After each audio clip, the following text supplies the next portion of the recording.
Hey guys, আসসালামু আলাইকুম। আশা করি সবাই ভালো আছেন। আলহামদুলিল্লাহ, আপনাদের দোয়া ভালোবাসা আমি অনেক অনেক ভালো আছি।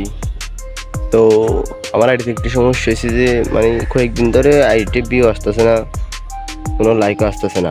এর আগে কতগুলো ভিডিও ছাড়তাম আমি, 1K 2K 3K 500-র উপরে, মোটামুটি 500-র উপরে ভিউ আসতো। এখন বুঝতেছি না কি একটা সমস্যা হয়েছে, এখন আর আইডিতে ভিউতেও আসে না। তো আপনারা সবাই আমার আইডিটা কপি লিঙ্ক করে দিবেন।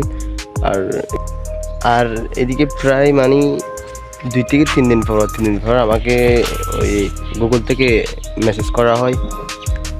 সব সময় দেখা যায় যে আমি যেগুলো বই ইউজ করি ওইগুলো নাকি কেটে ফেলতে ডিলিট হয়ে গেছে, ওইগুলো সমস্যা হয়েছে ওইরকম বলে বলে আমার কতগুলা মেসেজ সিন করে। তো বুঝতেছি না এরকম কেন হচ্ছে। তো এগুলো যখন বয়স কেটে যায় তখন আমার ভিডিওতে আইডিতে আবার মনে হয় সমস্যা হয়ে যায়। তো সবাই একটু ভালো করে কপি লিঙ্ক করবেন আর ভালো করে সাপোর্ট করবেন।